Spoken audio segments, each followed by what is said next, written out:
G'day guys, Cam Wild Touring. So last week you would have seen the episode we posted where we did the questions and answers. This week we're going to do a bit of a rundown on the car and the van. What's been good, what's gone wrong, and maybe touch on a bit on what we'll do next time. So I'll start with the car. Generally speaking, the car itself has been really good. We've just had dramas with a few of the accessories. So starting from the beginning, the MCC bull bar, I might have talked about it before. I'm really not happy with that thing. It's all MCC bar work along there, and it's all having the same issue. The finishing quality is just crap. It's flaking, it's rusting underneath the flaking, it's oxidized in the sun, it just looks rubbish. It's poor fitment, it's rubbing on things even though I've set it to the gap you're supposed to. Yeah, really not happy with that. Also, even the fog lights, the insides of the reflector have all peeled off.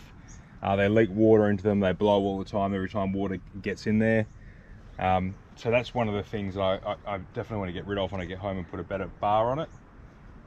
Also, the spotlights have been brilliant, the steady spotlights, but because they come with 3 holes to mount to the bull bar and I only put the one central one in, on all the corrugations we've been doing, I actually tore a hole out of my bull bar.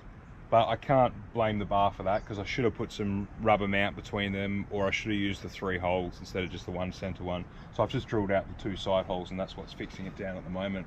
Righto, rolling on. I've chipped a windscreen in the corner there. Under the bonnet, the motor and stuff itself, everything, it's been really reliable. I have taken a lot of spares. I did a video separately on what spares we brought along, so you can have a look at that if you want. I've had to change fan belts and they've come ripping off, noisy pulleys, and then one thing that did disappoint me a little bit, but I knew it was an issue on these cars, was I did break a CV and I wasn't even doing anything particularly hard, just a boggy sort of full drive track tow in the van, independent bay. So what I did, I had to have an 80,000 k service on the road while we've been travelling. So we were passing through Karratha at the time, and while they did the major service I got them to fit the CV as well. I've spoken about tyres in the last episode, but I will tell you these Falcon Wild Peak tyres are brilliant, and I'm going to do a direct comparison on these versus the Toyota All-Terrains I ran before, because they're both a similarly priced tyre, and by the time I finish this trip I'll have done a similar amount of Ks on them, so I'll do a bit of a comparo. Moving on down the car, inside the cab, not a hell of a lot's changed. It's comfortable enough, the seats. Some people moan about the seats in the DMAX, they're comfy. The only thing that annoys us is the noise. The noise is terrible. A couple of reasons for that: running more aggressive tyres, which I can't help, I'm always going to run all-terrains, but a lot of bolt-on stuff that has a lot of wind resistance, so there's a lot of wind buffering as you're driving. Also, it's quite an agricultural car, the DMAX, so there's not a hell of a lot of insulation between the motor and the cab, so I could maybe pull up all the vinyl and put some more insulation down or something. And then also the exhaust. I've got a performance exhaust and I chopped it short just past the cab for legal purposes, but it's resonating in the back there and it's really quite noisy. So another thing I'll do when I get home is change that exhaust for a full system. A lot of people asking about the awning. I touched on it in the last video. That's been really good, no dramas with that, just hasn't had a hell of a lot of use. Suspension wise, I'm running a Petter's GVM upgrade. I've had that for about 3 years now. Previously I'd been wrapped with it because I just never had a drama with it. I still haven't, I've never blown a shock or anything like that. It performs okay on and off road, not wonderfully well. It's a little bit firm on road, and there's not a hell of a lot of travel off road, but that kind of goes hand in hand with having a GVM upgrade.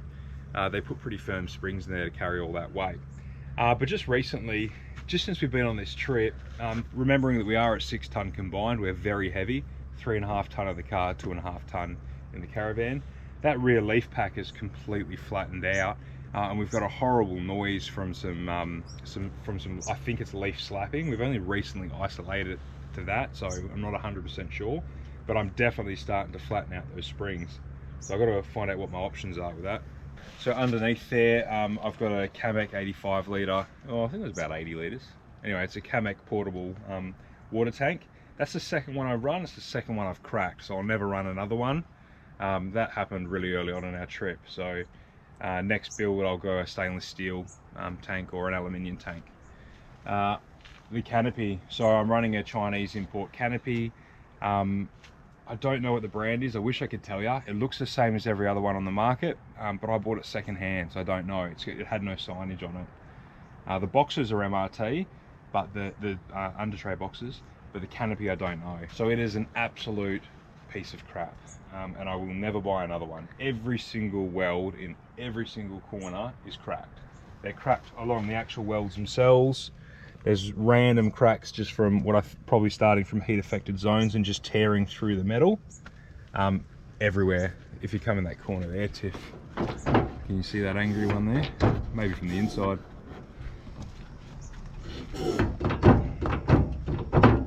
So it's actually split the whole way along here. And then it's also, can you see it's torn both sides there? Yeah. Can you see that?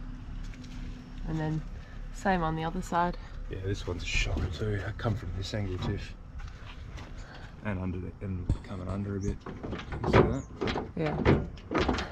So every single corner is like that. And what's starting to concern me is in each of these corners, all these cracks are starting to come together.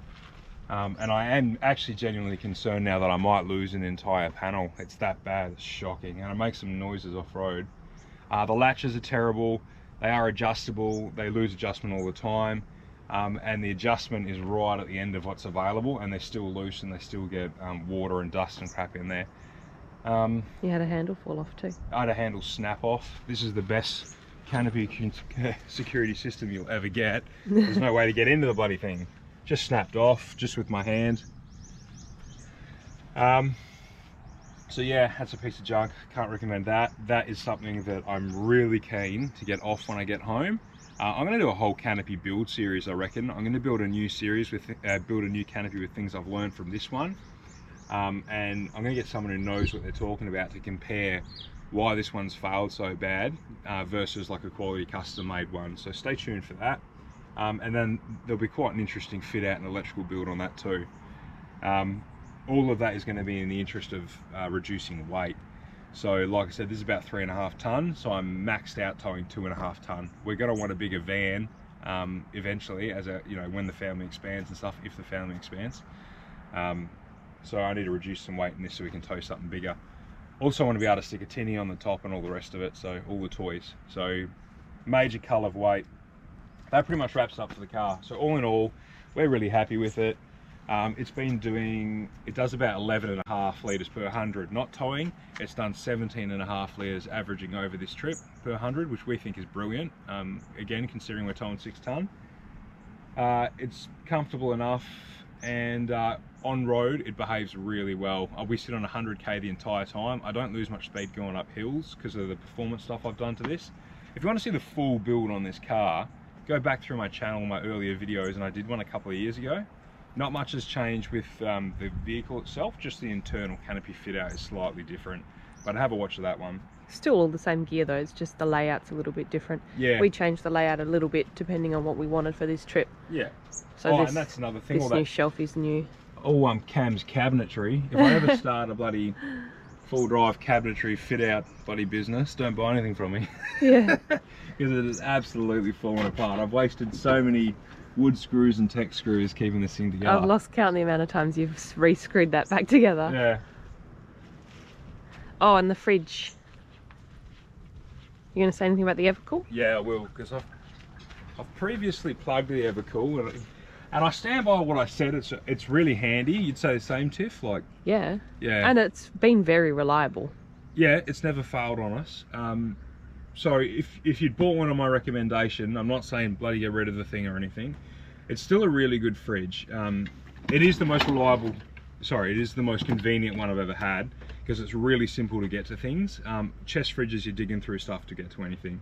The only minor annoyance with that was that milk you have to lay on its side and it can leak sometimes. Yeah. But since being up north in the Kimberleys on 45-degree days in the back of a canopy, I don't know if I'm asking too much. I'm going to try run a different brand and see, but I found that this was just cycling non-stop, just cycling all the time, and it was struggling to hold temperatures.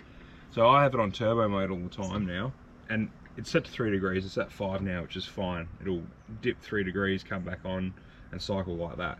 But up in the Kimberley, set at the same temperature, it was getting up to 7, 8, 9 degrees. It was just really struggling to hold temperature. So, and I think that's because it's not as well insulated as some of the better fridges. You can see the insulation is not very thick on it. Well, it's hard to say though. We didn't have a comparison, and it was 40 degrees. It was really hot conditions, and it's inside a metal box, so I don't know. But we also had issues with these slides. Oh yeah, but that's not an issue because I put aftermarket slides on. Yeah, they just rusted a bit, but we've since fixed them up just with pulling them apart and cleaning them up a bit. Cleaning them up. Yeah, they got a bit corroded, but that's not really specific to that fridge because I put those slides on to make them longer, Tiff, before they used to do that. Right, onto the van. Righto, moving on to the caravan. All in all, the caravan has been brilliant.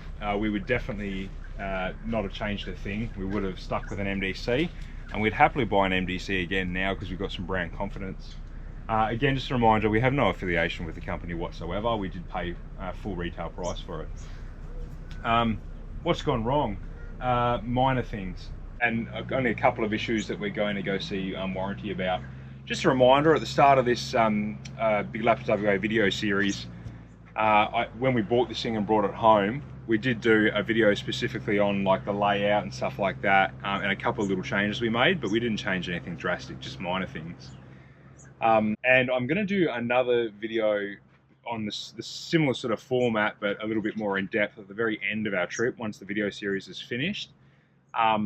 Just so I can give an overall sort of opinion of what I think about the van and whatnot, because I want to get it home and get all those little things, niggling things that have gone wrong, give MDC the chance to do their warranty work, and then come back at you and explain the entire process to you and give you an overarching view of what I think about the van, dealing with MDC, warranty claims, etc.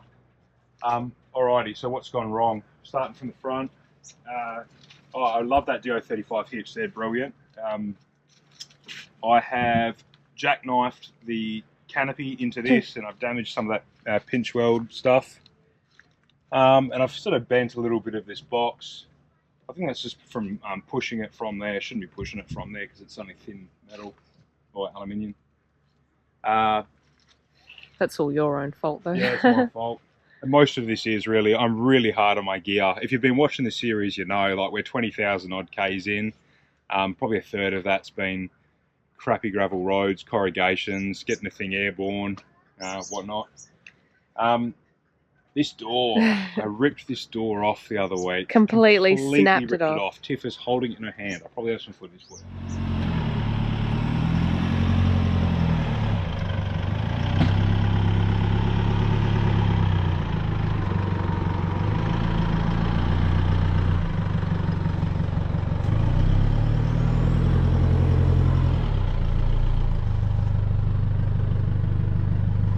Oh, stop, stop, stop, stop, stop! You need to get out. So that stop, stop, stop, you heard me on the camera just before, was our entire pantry door ripping off. We haven't hatched it, we haven't locked it properly, and we've driven off, and the whole thing has just completely snapped off. Quick release. What a mess. Here's the leftovers of the bolts. So that is completely my fault, and it won't be a warranty issue. I'll have to pay for it myself. I managed, both hinges snapped. I managed to salvage one, and then I've used the same holes just to fix a temporary hinge until we get home and I can get a replacement. And then we had to hammer that back into shape. Yeah, I've bent and twisted this door back straight, and it's good now. Well, it works now, but it'll be fine once I replace that hinge, but that was disappointing. The actual design is quite annoying though, like the door flips down onto the floor. Yeah. So if you don't have your stabilizer legs down, and you walk into the van, and occasionally you might walk into the van, and the weight of the van will actually push this door down into the ground, and it'll get stuck there. like even now it's like quite stuck. Just from me with the stabilizer legs down. Same if you're like doing the jockey wheel down, you could accidentally rip that off. And we did that beforehand to this same door, didn't we? Yeah, we have. And in our case, we just didn't latch it up properly. It's come off as we're traveling, and then it's ripped off with a tree or whatever that's hit it. Yeah, so you just got to be careful with it. I can understand why they've done that. It couldn't have hinged upwards, or you wouldn't be able to open a chest fridge. And you couldn't hinge outway because of the door. It probably could have hinged that way. Maybe. But then if you weren't level, it would constantly be... Oh, it'd be flapping shut. Flapping open or That's shut. True. So anyway, on that note, with the doors, the seals on all these doors are really good. The only reason you see a little bit of red dirt in here, and listen, this has never been cleaned in the 20,000 Ks. The only reason you see a little bit of red dirt in there is because this is supposed to be a fridge slide in here, and these have vents because your fridges need to vent to outside. And there is a filter inside there, but the really fine pin down, that red dust will still work through those filters. So I just stucky taped some cardboard to keep them blocked. That's the only thing I've had to do to this van to seal it from dust. Otherwise, there's been no dust in anything. Yeah, we get asked that quite a lot. Yeah. We do not get any dust inside the actual van. Nothing at all. All the actual windows and stuff are Eurovision, which is the standard on most vans, I think. The door and stuff isn't that Aussie RV or Aussie Traveller or something? Can't remember. Don't know, but it's all standard gear. The doors and the hatches and stuff, the windows, they're all standard gear. So whilst the van is Chinese made, most of the stuff on it is stuff that you would get on an Australian van, like the hitch, the windows, the door. The electrical gear, it's all projector charging gear. Yeah. On that note, that's one thing that has failed. The projector inverter, 1000 watt inverter failed, so that's the only warranty claim we've made so far. The warranty claim process was really simple. It's all online. They get a few details from you, they give you a ticket number, then they get back to you and they say a claim, approved or not approved. So that was simple. So we got another inverter wired up now. But like I said, that was projector gear. It's not cheap, crappy gear. We were just unfortunate. So underneath the van now, obviously with all the crappy roads we're doing, I'm not surprised to see that all the paint's come off the trailing arms. It's just been absolutely smashed and peppered by rocks and sand. That's not unusual. I did knock this side out of alignment quite badly. It wasn't out of alignment from factory. It was definitely me, because they were wearing really well, the two tyres, until the last couple of thousand Ks, and it just started scalloping really badly. So luckily I was going through Perth at the time and I booked it in for an alignment. And the wheel alignment guy said he normally doesn't like doing alignments on Chinese vans because often the suspension's pretty rubbish and there's not a lot of adjustment in there, but he said this one was quite good. There was a lot of adjustment there and one side was dramatically out, so I had actually knocked something. So like I said, I have had this airborne, like in washouts and that, on accident before, and they snuck up on me. So not a huge surprise, but otherwise the suspension's really fine. People keep asking me if I've changed the suspension from new. I haven't. This is just standard suspension. I don't know if other similar vans come with really crappy suspension and you have to, but we've done everything we've done just on the standard gear and it's fine. It tracks really well on road. It tracks really well off road. It doesn't swing. It doesn't bounce up and down or anything. I don't know. It tows really nicely. Except the other day when you saw a fox and you got distracted. Yeah, I didn't even. I won't swerve for animals. It wasn't even that. I was actually. I saw this fox coming onto the road, and I was like, "Oh, Tiff, look!" And she missed it. So I was like leaning over like this, pointing. And you know how when you're steering, your steering wheel follows your eye. So I started going like this, and then I noticed I was almost on the gravel, like on the shoulder of the road, and I gave it a quick one of these, and then that gave the tail a bit of a spin, but it pulled up straight away again. So yeah. So yeah, and on that note, there's no airbags or weight distribution hitches or anything like that. Standard leaf springs on the back of the ute, just set up for the weight, and standard suspension in the caravan. Other stuff that we don't like, that's gone wrong. Having an outside kitchen is great. Next van, I want outside and inside, if I can get it. Because sometimes the weather is just so crappy that you don't want to be cooking outside. This thing absolutely sucks in the wind. It's the only thing really that I'm not particularly happy with. It's just got no pressure. I know all gas burners suck in the wind. They did a really good job of building a cool windshield for it, which is really impressive. And I'm sure it helps a lot, but not enough. There's just not enough pressure. I don't know if it's the regulator or if it's the jets or what, but there's just not enough gas pressure. Any amount of wind, like a slight breeze, and you just can't cook out here. That's really my main complaint about this, which is minor. The hose. Oh is yeah, just too short. Just the little drain hose they give you. Really minor stuff, guys. But yeah, it's just flimsy and it comes out the wrong angle and it's too short. Just dribbles the water on your feet while you're doing the washing up. Otherwise, the kitchen's quite well designed. I like how there's the little racks and stuff built into it, and they've made the lids into a windbreak. I like that the water is plumbed up all the time, hot water as well, so you don't have to actually, on my old camper I used to have to connect the water every time you want to use it. On this one, it's always connected. You gotta have the pump on, that's the only thing. Oh, so that's a Truma hot water system. Yeah, so Truma hot water system in this, the 14 litre little tank one. A lot of people were saying that that's not enough for a few showers, or that they're troublesome to light and whatnot. We've had no issues ever. It's been simple. The back, I remember when we were researching these vans, a few people had said, not on this model, not on the MDCs, but on another brand, I'm not going to rubbish other brands, but a similar looking caravan, not an MDC, had a lot of problems with the rear bar with welds breaking and stuff like that. We've had no issues whatsoever. Not only have we got the 2 heavy spares hanging off there, but I've had those great canvas bags I've got packed full of wood hanging off the back on some really crappy roads. And yeah, nothing's broken. It works really good. I did break that little clip there. That was me because I relocated the number plate and I've run the clip too low and it caught a stone, or it got wedged in the drop down wheels or something. This section, putting it in and out, that's probably what puts a lot of people off these little hybrids. Listen, it's a 13-foot van. You can fit a king size bed, a shower, a toilet, and another bunk for your kid, and a little lounge area. You can fit a lot of stuff in a 13-foot bunk, a 13-foot van, and the reason you can do that is because it extends to 16 foot. So this was just a necessary evil to have that small van. It's all a compromise. Having said that, really simple to open and set up in the Tiff. Yeah, we'll film it and we'll cut to it. Yeah. Setting up this back section and pushing the bed in and out. It's simple. It's normally my job, so if I can do it, anyone can do it. Yeah. So we'll show you that. So she's undoing the clips. There's 3 clips for each wheel. And then when they drop down, they're on a gas assist strut. So although they're quite heavy, you don't even notice.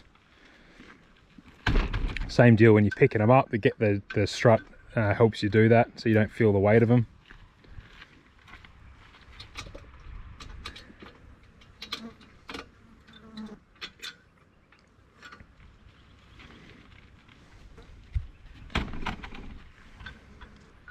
We put the pins and the clips back in so we don't forget about them. Now she's doing the clips that hold the pop top in, so there's 1 in each corner. Just going to make sure you remember to do these 2 first before you lift the back section, otherwise they're a bit harder to get to. Now all these sections, this is all lockable if you want to lock it, if you're concerned about people breaking in and pinching your stuff. That section was gas assist as well, gas strut assist. This section here has got gas struts on it as well, so everything's easy. Tiff can do it all by herself, and in fact she does every time we set up. Hi. And this is what Chloe does to help.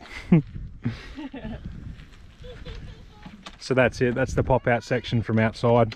So if you are worried about people breaking into this because they could unclip it and open it, you can put a little padlock through there.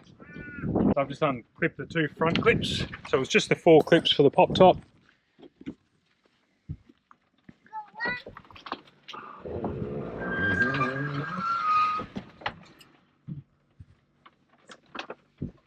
Oh wow, Chloe's doing that one herself. I didn't know she could do that. I'm normally outside dropping the legs and pulling the kitchen out at this time. You did that all by yourself. So Tiff slides the bed back. It's a lot easier to slide than originally because we put some Black Builders Perspex down. Sorry, some Black Builders plastic, and I've just velcroed it down. Jump on the couch. No, we don't jump on the couch, do we?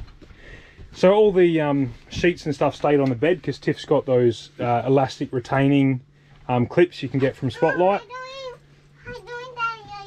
So Doonas and everything stayed on the bed. We also store the telly and the table wrapped up in the bed just so they don't get damaged. It just slides on. Yeah, it's on a quick release bracket. And last one.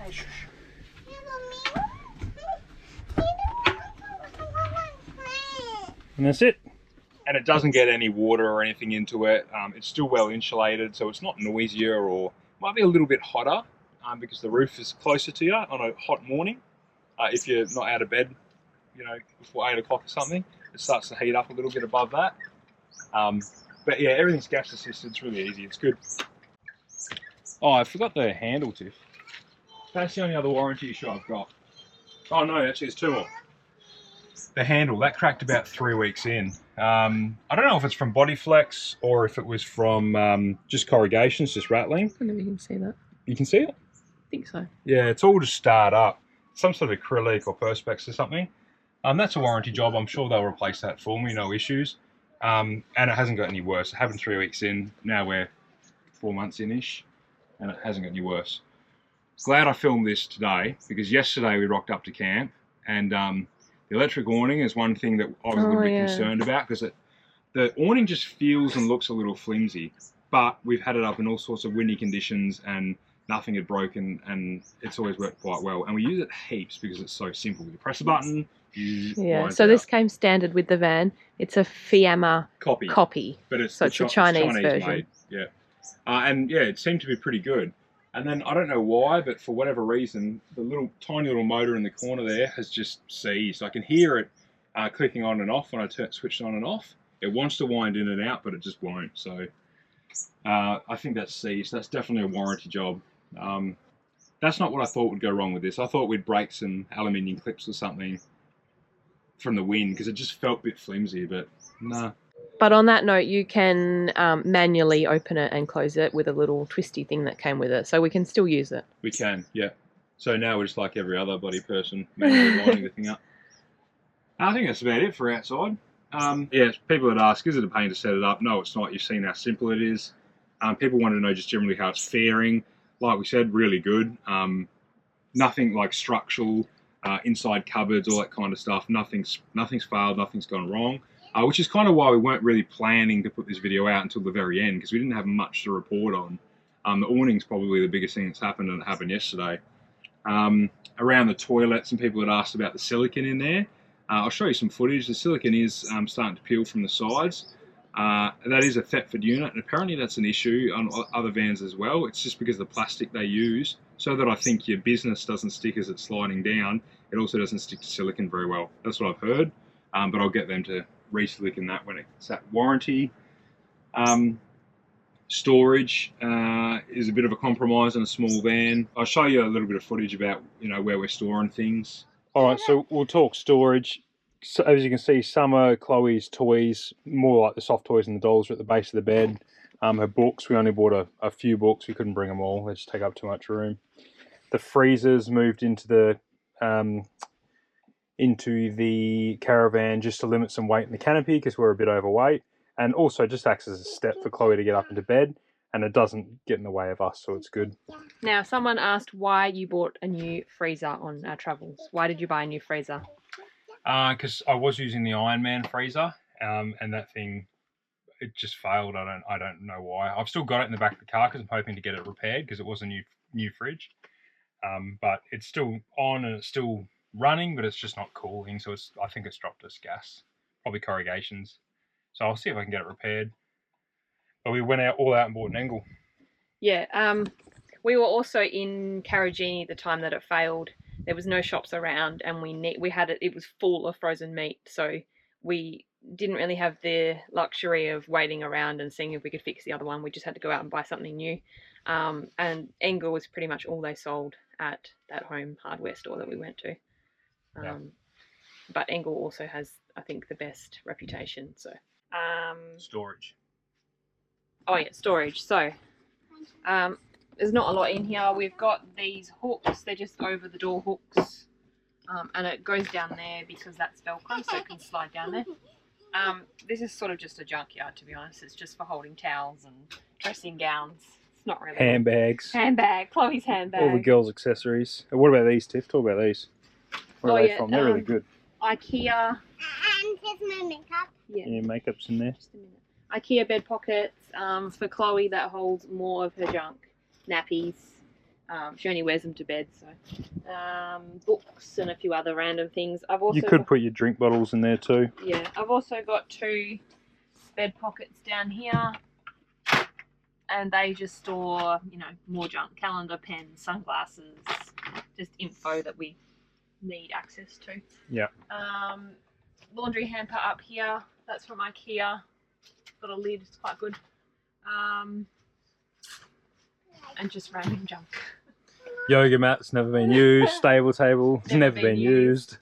Let's show where all our stuff goes in here, because people are probably wondering how you live out of a van this size. Right, let's just move all the toys. One issue we do have at the moment is we've got too many toys, because we've been buying Chloe a few new things. Yeah, toys are an issue for us. So we need to get rid of some of the old toys, but that's going to be World War III. Right, so this is everything. Oh my god, I just leaned on the iPad. So, all on the left is me. T-shirts, shorts, pants, bathers, undies, all that stuff. So that's all me there. This one compartment is Cam for everything. So he's got t-shirts, shorts, jumpers, pants, all in there. And I've only got through like a third of my stuff. I don't know how. This one here is Chloe toys again. Puzzle, yeah. So toys for kids that have been good, that we'd say is worth getting. Yeah, puzzles, Lego or Duplo. Duplo. And she's got a few other random things. Yeah, hairdressing set. These storage containers are all Ikea as well. And they're collapsible if they're empty. Yeah, I find them quite good. Cam doesn't use them, but I find them quite good because I fold all my t-shirts so I can see everything. I don't care what I wear, so I don't need to see anything. And then drawers. These two drawers are Chloe. So these two drawers come out the whole way. Yes. The next two don't, so they're Chloe's clothes, so she's got more than me too. And then these two drawers are tiny. That's her pyjamas and undies, and they're Cam's undies. So the reason they don't come out the whole way is that's where the wheel well would be. Oh, yeah.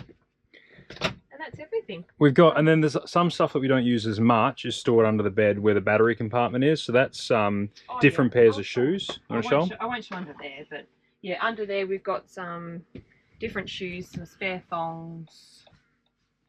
That's probably about it. Yeah, so stuff we don't use as much. That's where you'd put your big heavy coats or whatever. So then under here you've got storage as well. We keep it full of junk. wipes, nappies, more toys. Another doona under there as well if it gets cold. A heater, which we haven't needed to use yet, but I swear that we will need to use it one So day. the reason we're bringing an electric heater is obviously if you're in a confined sort of caravan park or something, you can't run the diesel heater. Well, I don't want to annoy the neighbours. And so if we're plugged into power, then we can use the little heater. Otherwise, it's diesel heater, which works really well. Spare sheets and vacuum cleaner. So the vacuum cleaner, Tiff hasn't, it's just your normal Dyson, but she hasn't taken the full pole. She's just taken the head and the motor. So, Your normal yeah. Dyson. You didn't take the full pole, did you? No. No. And then that's where the inverter is down there as well. So you can run your cables through a little grommet to charge your gear. So I've only brought with us one spare set of sheets, but we haven't actually needed a spare set at all. So yeah, because you wash and dry on the same day. Wash and dry on the same day. It might be a little bit different if you're travelling through winter. Yeah, it would take longer to dry. Yeah. Towels as well. We've spoken about them. Kept around. We don't have spare towels. We've got beach towels in the car. Yeah, and yeah, we've spoken about them before, but they're the quick dry ones. We just hang them around somewhere to dry. Right, we'll show food storage and the huge pantry. The crockery that's on that. Right, so this is the fridge slide. We don't use we don't have a fridge in there because we've got the fridge in the car. So Cam built this pantry, food pantry.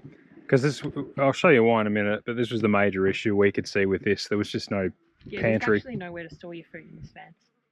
So, food,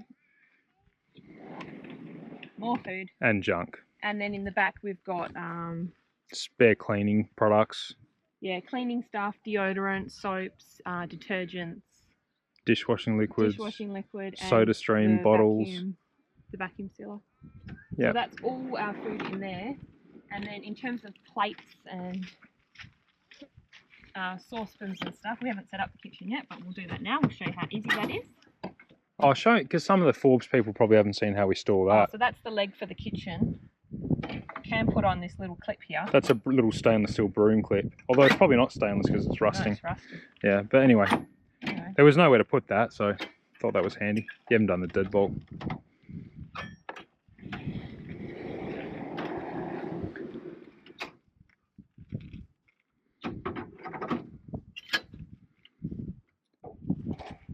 Yeah, these styrofoam things are a pain in the bum. Yeah, they've got to come off every time, otherwise you melt them. Like you can see, like I say, I'd use this one and I'd leave the other three attached, but it started to melt them, so they've all got to come off every time. So dishwashing liquid and stuff I just keep in the sink when we travel. When we get there I just set it up. But I mean we probably have more than we need of this stuff. Well, we've got the minimum for living out of it. Yeah. Everything that we use is in there, bowls, plates, dinner plates. So this was supposed to be your food storage, your pantry. Wet wipes, we use them all the time. In here we keep oil, salt and pepper, and our saucepan. We literally only have this saucepan. It goes together. Is this your first time? Yeah. And then we've actually Never used it. No. And then one of these big pots. So that's all we have for cooking. And then for a mixing bowl in the microwave, that rice cooker, that's what we use, isn't it? Oh yeah. So if I'm ever doing a damper or a cake or something, and I need a mixing bowl, I just use that the same rice cooker, little system of rice cooker. I'll also cook pasta and rice in the microwave. And I think that pretty much wraps it up. So yes, we think it's a really good caravan. We wouldn't have changed anything. We would have bought another one. It's been perfect for this trip with the three of us. In the future, we're definitely going to want to get a bigger van. We're thinking somewhere between 16 and 18 foot. We're just trying to find the layout that suits us and the weights and whatnot. So we would stick with MDC, but we don't think they've got anything in their lineup at the moment that suits us unless they bring something in. So we're going to be looking for other brands, I think. But yeah, we wouldn't have had a drama buying another MDC. And that's, yeah, we've been really happy with the MDC. We keep getting messages from people saying, you know, tell us honestly, what do you think? But we are being honest. It has probably exceeded our expectations. Definitely. We were nervous because you hear so much rubbish about buying an import caravan. We've had people tell us before we've done some hard tracks that the chassis is going to snap in half, yeah. or it's going to, you know, cabinetry is going to rip off the wall and stuff. So yeah, we've been a little bit nervous about it as well, but it's gone really good. This thing's built like a tank. It'll go anywhere the car will go, and probably further. And it's fared much better than the car, to be honest. Yeah, yeah. So anyway, what I'll do is I'll roll on some footage of some of the places we've been, and I think we'll end the video there. Yep. Cheers.